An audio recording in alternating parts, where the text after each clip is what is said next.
আমার কেউ টাকা দেয় না। কতজনের কাছে গেলাম, সবাই দূর দূর করে তাড়াই দিছে। দুনিয়ার মানুষ অনেক স্বার্থপর মা।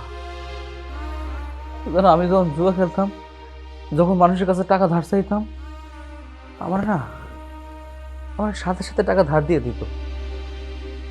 কিন্তু এখন বিপদে পড়ছি, এখন সবাই আমার সরলতার সুযোগ নিতে চাইতেছে। আবার কইতাছে তোর বাপের জমি আছে না, ওইটা বন্ধক রাখ।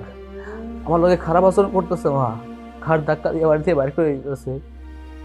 ও মা, তোমার পড়াটা কি খুব খারাপ? অনেক বেশি অন্যায় করে ফেলছি আমি? আমার কি দোষ মা? আমি যখন জুয়া খেলতাম, তখন তো আমার তারা না করে নাই, তারা আমার উৎসাহ দিছে। আর এখন যখন আমি ভালো হয়ে গেছি, তখন সবাই আমার লগে খারাপ ব্যবহার করতেছে। আমার কথা কেউ বিশ্বাস করতেছে না। আমি এতবার করে পেলাম, আমার মা অসুস্থ, আমার বাড়ি চিকিৎসা করাই তৈব, আমার কিছু টাকা দেন। একটা মানুষ একটা মানুষ আমার টাকা দেয় রে, জানো মা?